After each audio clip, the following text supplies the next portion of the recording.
हाय बच्चों, स्वागत है आप सभी का ओम क्लासेस के यूट्यूब चैनल पे। बच्चों, आज हम लोग पढ़ेंगे मैथ में जो हमारा पहला टॉपिक होगा यानी पहला यूनिट होगा वो होगा समाकलन। ये यूपी बोर्ड के क्लास 12 यानी 12वीं का यूनिट सेकंड में दिया हुआ है, यानी भाग 2 में जो है कि समाकलन दिया हुआ है। भाग 2 का पहला चैप्टर है समाकलन। ठीक है, तो समाकलन स्टार्ट करने से पहले अगर आप लोग 11वीं में पढ़े होंगे अवकलन, बखूबी जानते होंगे कि अवकलन क्या होता है। तो समाकलन आपको ये भी पता होगा कि समाकलन का जो व्युत्क्रम होता है वो होता है अवकलन, यानी अवकलन का व्युत्क्रम ही क्या होता है, समाकलन। अगर आप लोग यूपी बोर्ड में 11वीं में अवकलन पढ़े हैं तब तो अच्छी बात है, अगर नहीं पढ़े हैं तो एक बार हम लोग अवकलन को रिकॉल कर लेते हैं ताकि जब भी आप समाकलन का सवाल सॉल्व करें तो आपको कोई परेशानी ना हो। ठीक है ना, तो एक बार हम लोग अवकलन को रिवीजन कर ले रहे हैं। अगर पढ़े होंगे तो आपका रिकॉल हो जाएगा, अगर नहीं पढ़े होंगे तो एक बार उसका ओवरव्यू मिल जाएगा कि अवकलन होता क्या है, उसको कैसे ज्ञात किया जाता है। ठीक है, तो आइए स्टार्ट करते हैं। तो समाकलन पढ़ने से पहले हम लोग अवकलन एक बार देख लेते हैं। ठीक है, अवकलन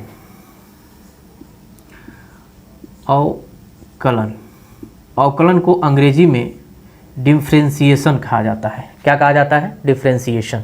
ठीक है, अवकलन बच्चों आपको पता होगा कि अवकलन 2 शब्दों से मिलकर बना होता है। 2 शब्दों से। कौन कौन सा शब्द? अव धन कलन। कलन अव का अर्थ होता है छोटा या कम करना, छोटा या कम करना, कम करना, छोटा या कम करना। कलन का क्या अर्थ होता है? कलन का अर्थ होता है गणना, गणना, गणना। अब यहाँ से आप देखेंगे कि 2 चीज़ हमको मिला, एक तो छोटा या कम करना और गणना। तो हम कह सकते हैं कि अवकलन में कोई मान दिया होता है, कोई फंक्शन दिया होता है जिसको फलन कहा जाता है। हिंदी में फलन कहते हैं, अंग्रेजी में फंक्शन कहते हैं। उसी का हम अवकलन ज्ञात करते हैं। तो यानी मान लीजिए कि उसी फलन का मान दिया हुआ है, उसको गणना के द्वारा उसके मान को हम छोटा या कम कर देने की जो प्रक्रिया होती है वह क्या कहलाती है? अवकलन कहलाती है। कहने का मतलब कि कोई मान दिया हुआ है, उसको गणना के द्वारा छोटा या कम कर देने की जो प्रक्रिया होती है वही क्या कहलाती है? अवकलन कहलाती है। ठीक है बच्चों, जैसे क्या होता है आपको पता है कि अवकलन में कोई फलन दिया होता है y = f(x), ये फलन इसी रूप में दिया जाता है, फलन f(x). अब इसका डिफरेंशिएशन करेंगे, यानी अवकलन आप ज्ञात करते हैं तो क्या करते हैं, दोनों तरफ dy/dx × y कर देते हैं, dy/dx से मल्टीप्लाई कर देंगे और इधर भी d/dx यानी जिसके रिस्पेक्ट हमको करना होता है उसको नीचे रखते हैं, यानी dx के रिस्पेक्ट में हमको करना है तो x नीचे हो जाएगा, f(x) हो जाता है और इसी की वैल्यू हम dy/dx = इसको अब डिफरेंशिएशन यानी अवकलन के बाद से इसको f(x) लिख सकते हैं या F(x) ऐसे लिख सकते हैं।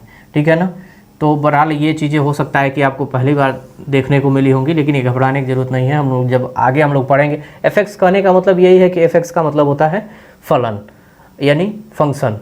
ठीक है ना, उसी को जब आप डिफ्रेंशिएट किया गया है d/dx यानी अवकलन किया गया है तो f(x) लिख दिया गया है या फिर F(x) लिख दिया गया है। बस यही होता है अवकलन। अवकलन अब यहाँ से एक बार और समझ लेते हैं आप, अवकलन होता क्या है। तो देखिए, अवकलन 2 शब्दों से, आप केवल शब्द से ही इसकी डिफिनीशन दे सकते हैं। अवकलन का अर्थ होता है 2 शब्दों से मिलकर बना है अवकलन। कौन कौन? अव धन कलन। अव का अर्थ होता है छोटा या कम करना और कलन का मतलब होता है गणना। तो अब प्रश्न उठता है कि गणना के द्वारा छोटा या कम कर देते हैं किसके? तो जो फलन दिया होता है उसको। तो फलन को गणना के द्वारा छोटा या कम कर देना ही क्या कहलाता है? प्रक्रिया क्या कहलाती है? अवकलन कहलाती है। तो यहाँ से आप आसानी से डिफिनीशन लिख सकते हैं कि दिए हुए फंक्शन के मान को गणना के द्वारा छोटा या कम कर देना अवकलन कहलाता है। एक बार और सुन लीजिए, नोट करते हुए चलिएगा कि किसी दिए हुए फलन के मान को गणना के द्वारा छोटा या कम कर देने की जो प्रक्रिया होती है क्या कहलाती है? अवकलन कहलाती है। ठीक है बच्चों, बहुत आसानी से आपको ये डिफिनीशन दे सकते हैं। अब हम अवकलन कैसे ज्ञात करते हैं एक बार इसको देख लेते हैं। ठीक, अवकलन कैसे ज्ञात करते हैं? अगर आप फर्स्ट ईयर में पढ़े होंगे यानी 11वीं में पढ़े होंगे तो अच्छी बात है, और नहीं तो आप जान लीजिए कि अवकलन कैसे ज्ञात किया जाता है।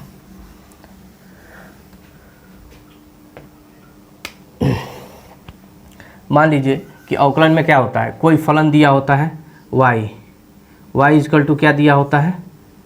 x, यही दिया होता है ना। अब हमको क्या करना होता है, ये y की जो वैल्यू है उसको x के बराबर करनी होती है। तो x के बराबर करनी होती है तो हम क्या करते हैं कि दोनों तरफ d/dx से मल्टीप्लाई कर देते हैं। तो d/dx मल्टीप्लाई करेंगे इंटू y हो जाएगा, और इधर भी मल्टीप्लाई करेंगे d/dx, इधर x हो जाएगा। ठीक है, जब इसका डिफ्रेंशिएट करेंगे तो आपको क्या मिलेगा, इसको लिख सकते हैं dy/dx, और इसको आप क्या करेंगे कि देखिए x पे अगर कोई घात नहीं है तो उस पर क्या होता है? 1 घात होता है। तो 1 घात होता है तो इसको क्या करते हैं कि d/dx x⁴ 1। अब इसको हम सॉल्व कैसे करते हैं कि ये जो घात होता है, घात को पहले उतार लेते हैं। ठीक है, घबराएंगे नहीं, बहुत इत्मीनान से समझिएगा। घात को क्या करेंगे, पहले हूबहू उतार देंगे, घात में कुछ भी परिवर्तन नहीं करना है हमको, बस सीधा सीधा यहाँ उतार देंगे, फिर मल्टीप्लाई कर देंगे किससे? x से। x पे पावर, जो पावर होता है यानी जो घात होता है उसमें से 1 को घटा देंगे, यानी कुछ भी घात हो, 2 हो, 3 हो, 4 हो, कुछ भी घात हो, उसमें से केवल 1 घटा देते हैं, केवल 1 घटा देते हैं।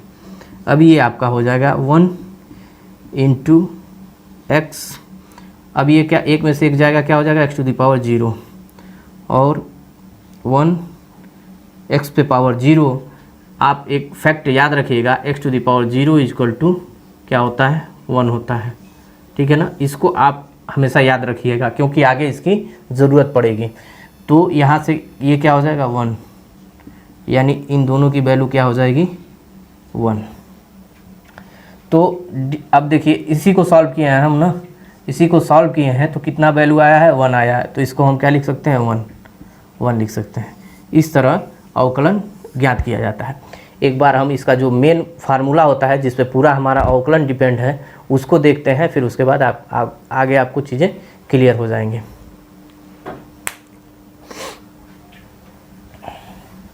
इसको मिटा देते हैं समाकलन को, ठीक है, क्योंकि हमको आगे पढ़ना है, पहले अवकलन को देख लिया जाए। पहले हम फार्मूला लिखेंगे, उसके बाद एक एक क्वेश्चन लेके चलेंगे। ठीक है, जैसे मान लीजिए दिया हुआ है y बराबर x⁴n, यानी x पे घात क्या दिया हुआ है? n दिया हुआ है। हमको कोई फलन दिया हुआ है y बराबर x⁴n, यानी x पे कोई घात n है। अब इसको आपको क्या करना है कि दोनों तरफ आप d/dx से मल्टीप्लाई कर दीजिए। ठीक है, हमें x के सापेक्ष अवकलन ज्ञात करना है। हमको किसके सापेक्ष? x के सापेक्ष। तो x हमेशा क्या रहेगा? नीचे रहेगा। तो ये हो जाएगा y इक्वल टू, इधर भी मल्टीप्लाई करेंगे d/dx x⁴n। अब मैंने आपको बताया कि इसको सॉल्व करने के लिए आप क्या करते हैं कि जो x का घात होता है उसको पहले उतार लिया जाता है 1, यानी अवकलन कर रहे हैं हम किसका? इसका। तो इसका जब अवकलन करेंगे तो n को पहले उतार लेंगे, ठीक, फिर मल्टीप्लाई कर देंगे किससे? x, और x पे जो पावर होता है उसमें से क्या करते हैं? 1 को घटा लेते हैं, n-1, n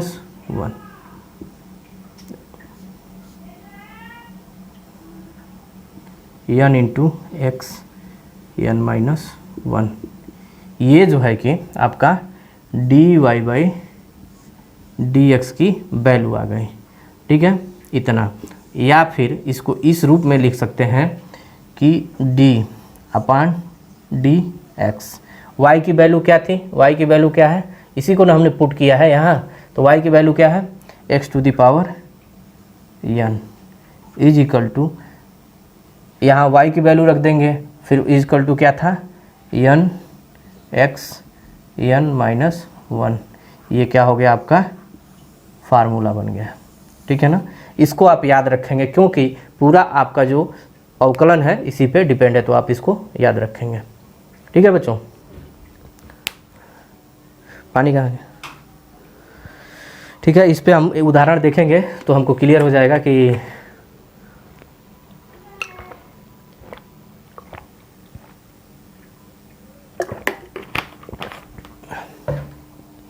उदाहरण इस पे देखेंगे तो हमें क्लियर हो जाएगा कि ये कैसे हो रहा है। ठीक है, बशर्ते ये आपका क्या है फार्मूला आप याद रखेंगे। ठीक है ना, एक उदाहरण देखते हैं। जैसे क्या दिया हुआ है, y बराबर x⁵ दिया हुआ है। ठीक है ना, अब आप देखिए y इज इक्वल टू, या फिर पहले इसको आप, हाँ y is equal to x⁴n, n के फॉर्म में है कि नहीं है, y is equal to x⁵, और यहाँ y is equal to x⁴n, यानी इस फॉर्म में है कि नहीं है, x पे पावर क्या है 5 है, x पे पावर यानी x पे कुछ घात था, क्या था n था। सॉरी, अब इसको आपको क्या करना है कि सेम वही प्रक्रिया क्या करते थे कि दोनों तरफ हमको किसके सापेक्ष अवकलन करना है, तो x के सापेक्ष, तो दोनों तरफ d/dx से मल्टीप्लाई कर देंगे, इधर y हो जाएगा, इसको करेंगे तो क्या हो जाएगा d/dx x⁵, ये हो जाएगा ना। अब देखिए अब यहाँ से आप देख रहे हैं कि ये फार्मूले में आ गया कि नहीं आ गया, इस रूप में ये दिख रहा है कि नहीं दिख रहा है, x d/dx है, x से मल्टीप्लाई है और x पे पावर कुछ है, तो x पे पावर n था, तो अब यहाँ n था तो यहाँ n है, तो पहले क्या होता है n उतर जाता है, यहाँ 5 है, n के जगह पे क्या है 5 है, तो यहाँ 5 उतर जाएगा। ठीक है, यहाँ क्या x है, x पे पावर, अब देखिए घात में से एक को घटा देते हैं, तो घात क्या है 5 है, 5 में से एक घटा देंगे, यानी 5x⁴ dy/dx is equal to, ये आपका आंसर हो जाएगा। समझ में आया। इसी पे एक और क्वेश्चन देख लेते हैं ताकि आपका डाउट क्लियर रहे।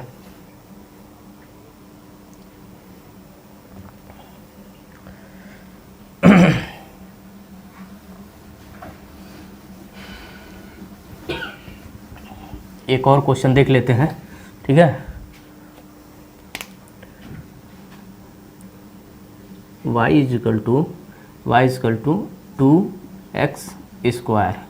ठीक है, अब देखिए, अब सेम प्रक्रिया इसमें भी अप्लाई करेंगे, तो क्या करेंगे d/dx से दोनों तरफ मल्टीप्लाई कर देंगे, तो यहाँ y में मल्टीप्लाई हो जाएगा, यहाँ क्या होगा d/dx किस में मल्टीप्लाई हो जाएगा 2x²। अब देखिए यहाँ हमको किसके रिस्पेक्ट में अवकलन करना है, हमको x के रिस्पेक्ट में करना है, तो ये 2 क्या है आपका, 2 क्या है अचर है, तो इसको आप क्या कीजिए, यानी कांस्टेंट है तो बाहर कर दीजिए, 2 × d/dx x² कर दीजिए। अब देखिए ये जो इतना पोर्शन आया d/dx x⁴n के फॉर्म में आया कि नहीं आया, ये है कि नहीं है, x के d/dx x² d/dx x⁴n के फॉर्म में है कि नहीं है, तो इस फॉर्म में है तो फार्मूला क्या होता है n होता है, यानी घात को पहले लेके चले जाते हैं और घात में से क्या करते हैं एक घटा देते हैं, यही होता है ना। तो यहाँ भी सेम प्रक्रिया वही करेंगे, 2 है, घात को पहले लेके चले आएंगे तो 2 हो जाएगा और घात में से एक घटा देंगे x² 2 - 1 और ये हो जाएगा 2 × 2 और x, अब ये हो जाएगा आपका 4x। तो ये आपकी वैल्यू आ गई dy/dx is equal to 4x। घबराने की ज़रूरत नहीं है, आप इसको वीडियो को एक बार दो बार रिपीट कर करके देखिएगा, आपको ये चीज़ें बहुत आसानी से समझ में आ जाएंगी। ठीक है, अब देखते हैं इस पे नेक्स्ट फार्मूले पे।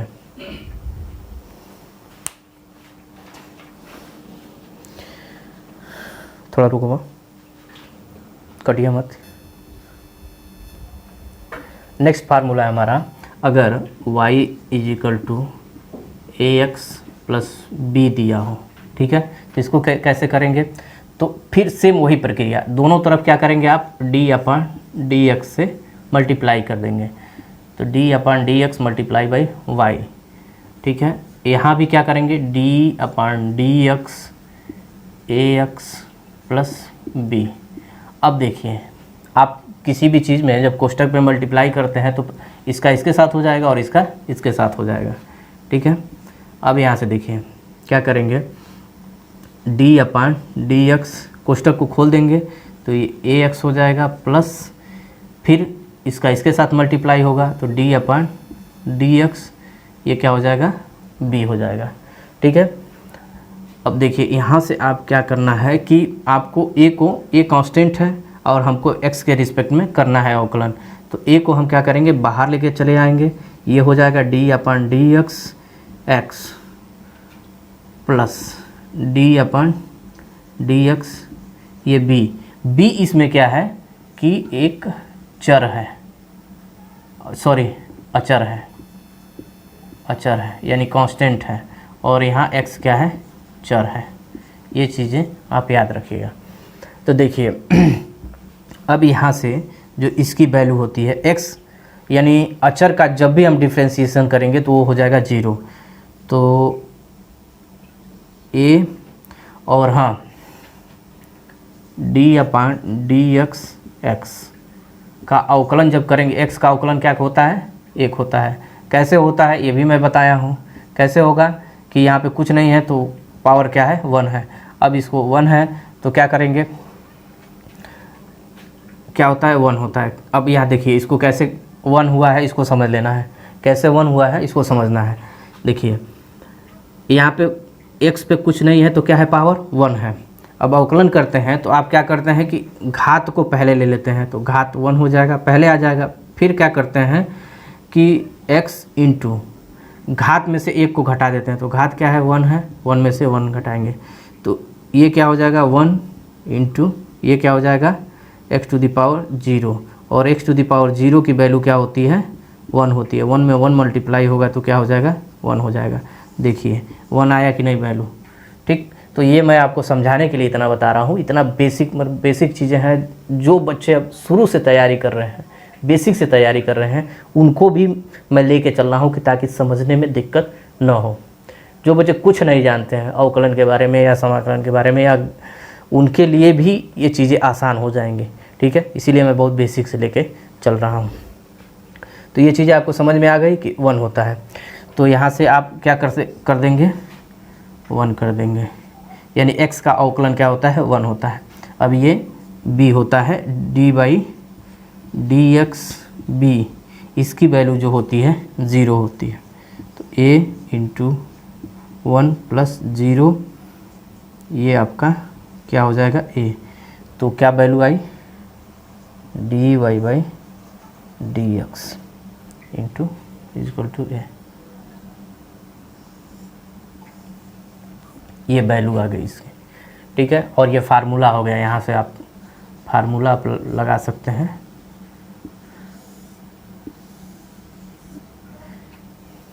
अब आप सोच रहे होंगे कि यहाँ वैल्यू 0 कैसे हो जा रही है। ठीक है, तो इसको मैं समझा दूंगा कि 0 कैसे हो जा रही है। बहरहाल ये आपका फार्मूला था, फार्मूले को आप इस रूप में भी लिख सकते हैं। जब हम लोग इस पर क्वेश्चन सॉल्व करेंगे तो मैं बता दूंगा कि ये b0 कैसे हो जा रहा है। ठीक है, घबराने की ज़रूरत नहीं है। बाकी आप ये फार्मूला है, तो फार्मूला आपका वो तो मैं आगे सॉल्व करते हुए लेके चला गया हूँ। लेकिन अभी यहाँ से क्या होगा कि y की वैल्यू आप a to the power y की वैल्यू रख सकते हैं d upon D X, Y क्या है, A x plus B is equal to, ये आपका फार्मूला हो जाएगा d अपॉन डी एक्स ए x plus D upon D x into B. ये आपका हो गया फार्मूला। ठीक है ना। अब इसी फार्मूले में आपको क्वेश्चन सॉल्व करना है। तो एक क्वेश्चन इस पे लेते हैं, फिर देखते हैं कि ये कैसे हो रहा है। ठीक है, डाउट अपना क्लियर करते चलेंगे क्वेश्चन ले लेके।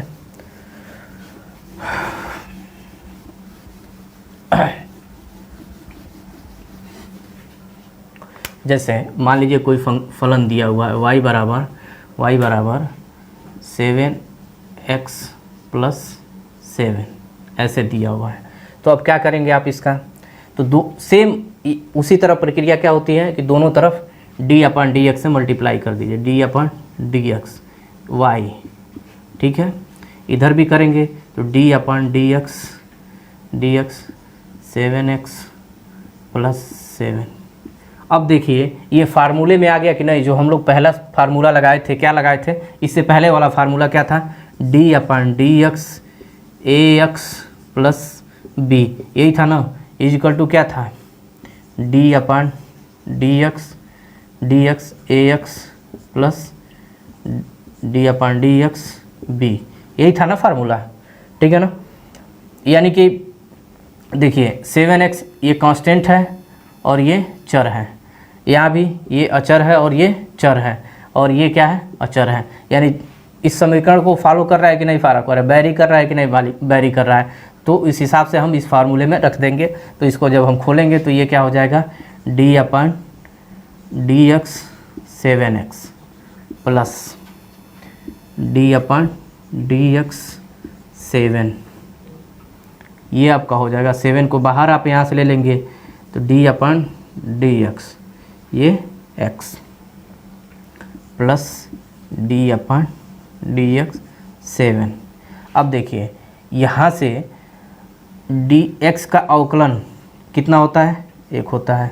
7 × 1, हमको x का ही अवकलन ज्ञात करना है ना, तो x का अवकलन कितना होता है, 1 होता है, प्लस ये कांस्टेंट है तो इसका अवकलन क्या हो जाएगा, 0। अब देखिए यहाँ से क्या आ जाएगा आपका 7, तो dy/dx = आपकी वैल्यू क्या आ जाएगी, 7। यानी इतने का अवकलन जो है कि इस फलन का अवकलन क्या होगा, 7 होगा। अब आपके मन में फिर प्रश्न यही उठा होगा कि यहाँ से 0 कैसे हो जा रहा है। ठीक है, तो आइए समझते हैं कि ये यहाँ से 0 कैसे हो जा रहा है।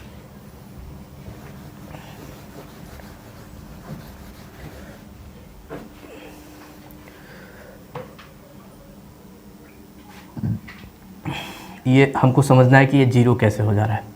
तो d/dx ये 7 है, ठीक है ना। इसको हमको अवकलन करना है। तो अवकलन करने के लिए हमको क्या करना है कि x के रिस्पेक्ट में अवकलन करना है। तो x के रिस्पेक्ट में अवकलन करने का मतलब कि यहाँ x होना चाहिए, तभी इसका अवकलन हो पाएगा। ठीक है, तो हम क्या करेंगे कि इससे पहले मैं आपको एक फैक्ट बताया था कि x⁴ इक्वल टू क्या होता है, 1 होता है। यही होता है ना, इसको आप याद रखेंगे। तो यहाँ से हम क्या कर सकते हैं, d/dx 7 × 1 कर सकते हैं। 7 × 1 करेंगे तो इसके मान में कोई परिवर्तन तो होगा नहीं, इसलिए 7 × 1 कर सकते हैं। अब आप क्या करेंगे कि 7 को आप बाहर ले लीजिए, dy/dx × 1 के जगह पे x⁴ रख सकते हैं, x⁴ रखेंगे क्योंकि x = 1 है या 1 = 0, x⁴, तो 1 के जगह पे x⁴ रख सकते हैं।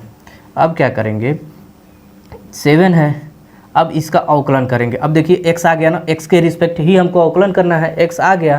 तो अब क्या करेंगे कि अब हम क्या करते हैं, जो घात होता है हूबहू उसके मान में कोई परिवर्तन न करते हुए उसके उतार देते हैं। तो x को क्या करेंगे, उतार देंगे, यानी इसके घात को क्या करेंगे, उतार देंगे, 0 × अब क्या करते हैं, घात में से x⁴ घात में से क्या करते हैं, 1 घटा देते हैं। तो घात क्या है, 0 है, 0 में से 1 चला जाएगा। अब देखिए 0 के साथ इसका मल्टीप्लाई हो रहा है, इसमें भी मल्टीप्लाई होगा। तो अब इसको आगे सॉल्व करने की ज़रूरत नहीं है। किसी भी अंक का जब 0 के साथ मल्टीप्लाई किया जाता है तो पूरा अंक 0 हो जाता है। तो यहाँ से क्या हो गया, आपका 0 हो गया। तो वही वैल्यू मैंने यहाँ से क्या रखा है, इसीलिए हमेशा जो कांस्टेंट होता है उसका अवकलन हमेशा 0 होता है। ये चीज़ आप याद रखेंगे, इसको भी आप नोट करते हुए कहीं नोट कर लेंगे ताकि कभी आगे आपको भूलेंगे नहीं। ठीक है ना, हमेशा कांस्टेंट 0 होता है। ये चीज़ें आसानी से आपको समझ में आ गई होंगे, ठीक है। अब बढ़ते हैं नेक्स्ट फार्मूले की तरफ।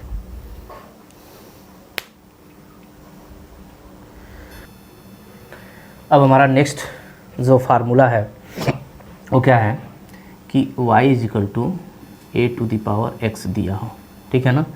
तो इसका जब डिफ्रेंशिएशन करेंगे तो ये होगा d/dx a to the power x is equal to, इसमें क्या होता है कि ax log a, ये फार्मूला होता है। इसको आप हमेशा याद रखेंगे कि ये क्या होता है, फार्मूला होता है। अभी हम जब इस पे क्वेश्चन सॉल्व करेंगे तो ये आपका फार्मूला क्लियर हो जाएगा, ठीक है। तो इसको आपको याद रखना। इसमें जो है कि a क्या होता है, a होता है अचर पद होता है, यानी कांस्टेंट होता है, और ये जो होता है चर पद होता है, वेरिएबल होता है, ठीक है ना, वेरिएबल होता है, ठीक है। तो ये आपका क्या होता है, कांस्टेंट होता है, और ये क्या होता है, वेरिएबल होता है। ये चीज़ें आप याद रखेंगे। तो हमको x के रिस्पेक्ट में अवकलन करना है। तो देखिए हुआ उसी प्रोसेस से है कि जैसे दोनों तरफ हम जो है कि dy/dx से मल्टीप्लाई कर देंगे और उसके बाद सॉल्व करेंगे तो a to the power x log a आएगा। ये चीज़ें आपको याद रखनी है। ये आपका फार्मूला है। अब इस पर हम एक क्वेश्चन देखते हैं, ठीक, फिर आपको डाउट क्लियर हो जाएगा। जैसे हमारा क्वेश्चन दिया हुआ है y इजकल टू 5x। अब आप देखिए कि इस फार्मूले को वैरी कर रहा है कि नहीं कर रहा है, इस फंक्शन के रूप में है कि नहीं है, इस फलन के रूप में है कि नहीं है। देखिए आपका ये क्या हो जाएगा, अचर हो जाएगा, यानी अचर हो जाएगा, यानी क्या हो जाएगा, कांस्टेंट हो जाएगा। ये क्या हो जाएगा, चर हो जाएगा, यानी ये क्या हो जाएगा, वेरिएबल हो जाएगा। तो यानी ये कांस्टेंट हो जाएगा, ठीक, और ये वेरिएबल हो जाएगा। x क्या है कि वेरिएबल है। तो अब आप देखेंगे कि यहाँ से हमको किसके रिस्पेक्ट में अवकलन ज्ञात करना है, हमको x के रिस्पेक्ट में ज्ञात करना है। तो फिर उसी प्रक्रिया से क्या करेंगे, dy/dx कर देंगे, dy/dx कर देंगे और मल्टीप्लाई y से, ठीक। इधर भी वही प्रक्रिया करेंगे, dy/dx 5x to the power x। अब यहाँ से आप देखिए ये फार्मूले में आ गया कि नहीं हो गया। अब फार्मूले में आ गया ना, ये फार्मूला है d/dx a to the power x, यानी a कांस्टेंट है, यहाँ भी 5, यहाँ a कांस्टेंट है तो यहाँ 5 कांस्टेंट है, उस पे पावर x है। अब इसी को आपको क्या करना है, अब फार्मूले में रखेंगे तो क्या हो जाएगा, a की जगह क्या है, 5 है, तो ये 5x हो जाएगा, log a की जगह क्या है, 5 है। बस आपका सिंपल आंसर आ गया, dy/dx is equal to 5 to the power x log 5। ये सिंपल सा आपका आंसर आ गया, ठीक है। इस पर आप एक क्वेश्चन और सॉल्व करके देख सकते हैं कि y is equal to 10x, इसको सॉल्व करेंगे तो फिर सेम वही प्रक्रिया क्या करेंगे, दोनों तरफ d/dx से मल्टीप्लाई कर देंगे। तो इधर मल्टीप्लाई करेंगे d/dx इंटू वाई हो जाएगा, इधर करेंगे तो d/dx, इधर क्या हो जाएगा, 10 टू द पावर x। फिर क्या करेंगे, अब देखिए यहाँ से इस फार्मूले में आ गया कि नहीं आ गया, इस फार्मूले को वेरी कर रहा है कि नहीं कर रहा है। तो फार्मूला अप्लाई करेंगे तो क्या हो जाएगा, 10x हो जाएगा, और log क्या हो जाएगा, a की जगह पे क्या है, 10 है, तो log 10 हो जाएगा।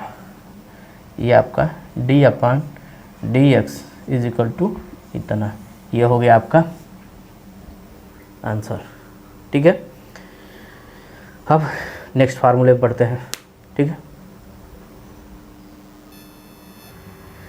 नेक्स्ट फार्मूला है d/dx e to the power x का अवकलन हमेशा क्या होता है, e to the power x होता है। यानी कहने का मतलब d/dx हमको x के सापेक्ष में अवकलन किया जा रहा है, तो उसका अवकलन हमको क्या प्राप्त होगा, e to the power x होगा। हमेशा ये ही अवकलन प्राप्त होता है, ये आप फार्मूला याद रखिएगा। सेम यही आपका समाकलन में भी होगा कि अगर समाकलन आप e to the power x d x करते हैं तो ये भी e to the power x होगा। ये अक्सर क्वेश्चन लोग पूछते हैं, क्वेश्चन पूछा जाता है कि वह कौन सा फलन है या फंक्शन है जिसका अवकलन और समाकलन दोनों समान होता है। ठीक है, तो वो है e to the power x, जिसका अवकलन भी e to the power x होगा और समाकलन भी e to the power x ही होगा। ठीक है, ये चीज़ें आपको याद रखनी है। ये हमारा, अब बढ़ते हैं नेक्स्ट फार्मूले पे। इस पे क्वेश्चन बहुत नहीं आता है, आएगा तो हम लोग देख लिया जाएगा। नेक्स्ट फार्मूला है हमारा d/dx e to the power ax is equal to क्या होगा। तो सबसे पहले इसका फार्मूला क्या होगा, तो ये हो जाएगा e to the power ax और क्या हो जाएगा a। ठीक है ना, ये भी एक फार्मूला है, आप इसको भी याद रखेंगे। अब ये हो कैसे रहा है इसको भी हम समझ लेंगे, लेकिन ये बशर्ते ये फार्मूला है आप इसको याद रखेंगे। देखिए ये कैसे हो रहा है, एक बार समझ लेते हैं इसको। हमने क्या किया कि मान लीजिए कि हमें फंक्शन दिया हुआ है क्या, y बराबर ई टू द पावर ax दिया हुआ है। ठीक है ना, मैं गारंटी दे रहा हूँ कि इतना विस्तार से आपको, इतना आसान तरीके से, इतना एक्सप्लेन करके कोई नहीं बताएगा। ठीक है ना, मैं इसीलिए बता रहा हूँ ताकि जो एकदम बिल्कुल ज़ीरो होंगे उनको भी ये चीज़ें समझ में आ जाएंगी आसानी से। तो y equal to e to the power ax। अब सेम प्रक्रिया यहाँ वही अप्लाई करेंगे। क्या करते हैं कि दोनों तरफ d/dx से मल्टीप्लाई कर देंगे, यानी हमको x के रिस्पेक्ट में ही करना है तो d/dx कर देंगे। ठीक, फिर इधर भी वही d/dx e to the power ax।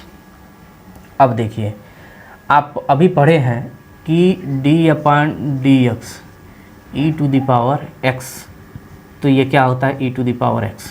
अगर हम इतने को x मान लेते हैं, इतने को x मान लेते हैं तो ये हमारा क्या हो जाएगा, ये हमारा हो जाएगा, इतने को हम x मान लेते हैं तो ये हमारा ई टू द पावर x, यानी x का मतलब अगर इसको हम x मान लेते हैं, मान लीजिए x मान लेते हैं तो ये हमारा x हो गया। ठीक है ना, अभी आप फिर x की वैल्यू आप रख दीजिए, रखेंगे, एक मिनट मैं बता रहा हूँ। फिर उसके बाद हम क्या करते हैं, इसका डिफ्रेंशिएशन करते हैं। ठीक है ना, तो इसका डिफ्रेंशिएशन जब आप करेंगे, इसका डिफ्रेंशिएशन करेंगे, मान लीजिए कि a to the x differentiation of a to ax d/dx ax का अवकलन करते हैं तो क्या प्राप्त होता है आपको, a प्राप्त होता है ना। हाँ बताइए, d/dx a इंटू एक्स का अवकलन a ही होता है ना। कैसे, d/dx a को बाहर कर दीजिए और x का अवकलन क्या होता है, 1 होता है, तो ये आपका a ही प्राप्त होगा ना, a, केवल a। तो फिर इतने का हम अवकलन करेंगे तो हमें क्या मिला है, a मिला है। और x की वैल्यू हमने क्या रखा था, तो यहीं से आप डायरेक्ट x कर दीजिए। अब देखिए वही हुआ है ना, dy/dx और ये ax यही प्राप्त हुआ है। यही तो है, ये फार्मूला है। ठीक है ना, अब इस पे एक क्वेश्चन देखेंगे तो आपका और डाउट क्लियर हो जाएगा।